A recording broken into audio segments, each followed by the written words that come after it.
நீங்கள் உங்களுடைய உடல் நலத்தை நல்லா பார்த்துக்கணும் அப்படின்னு நினச்சிருப்பீங்க. ஆனால் அடுத்து கொஞ்ச நேரத்திலே ஒரு ஜங்க் ஃபுட் சாப்பிடலாம், ஸ்மோக் பண்ணலாம், ஆல்கஹால் பயன்படுத்தலாம், இந்த மாதிரி ஏதாவது ஒரு எண்ணம் வரும். ஏற்கனவே உங்களுக்கு வந்த ஒரு முடிவும் இப்போ நீங்கள் எடுத்துருக்கக்கூடிய ஒரு முடிவும் ஒன்றுக்கு ஒன்று முரண்பாடாக இருக்கும். இதை சைக்காலஜியில் காக்னிட்டிவ் டிசோனன்ஸ் அப்படின்னு சொல்கிறாங்க. இந்த காக்னிட்டிவ் டிசோனன்ஸ் ஒரு மனுஷனுக்கு இருக்குது அப்படின்னா அவங்களுக்கு நான் சொல்ல போகிற பிரச்சனைகள் எல்லாம் ஏற்படுறதுக்கு வாய்ப்பு இருக்குது.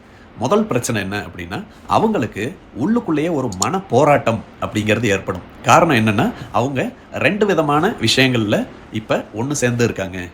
அந்த ரெண்டு விஷயத்தில் எந்த விஷயத்தை நாம் ஃபாலோ பண்ணுறது அப்படின்னு தெரியாமல் ஒரு குழப்பத்தில் ஒரு மன போராட்டத்துக்கு ஆளாவதற்கு வாய்ப்புகள் இருக்குது.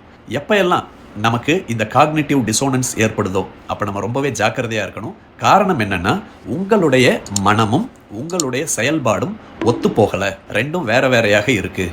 அப்போ உங்களுக்குள்ளேயே ஒரு முரண்பாடு இருக்குது. நம்முடைய ஆழ் மனசு முரண்பாடுகளை வெறுக்குது, முரண்பாடுகளை ரசிப்பது இல்லை. அப்போ முரண்பாடுகள் உள்ளே இருக்குது அப்படிங்கிறப்ப அது உங்களுக்கு உடல் நலத்திலையும் மனநலத்திலையும் பல்வேறு விதமான பாதிப்புகளை ஏற்படுத்துது. இந்த காக்னிட்டிவ் டிசோனன்ஸ்லேருந்து ஒரு நபர் வெளியில் வரணும் அப்படின்னு நினைக்கிறாருன்னா அந்த நபர் ஹிப்னோதெரப்பியை ட்ரை பண்ண முடியும்.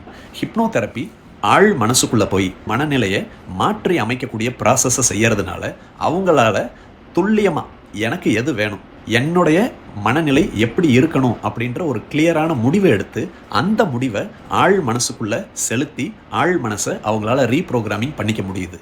உங்களுக்கு எப்பயாவது இந்த காக்னிட்டிவ் டிசோனன்ஸ் ஏற்பட்டதா? ரெண்டு முரண்பட்ட முடிவுகளை ஒரே நேரத்தில் எடுக்க வேண்டிய சூழ்நிலை வந்ததா? அப்படி வந்திருந்தது அப்படின்னா கமெண்ட் பாக்ஸில் அது என்ன அப்படிங்கிறத தெரியப்படுத்துங்க.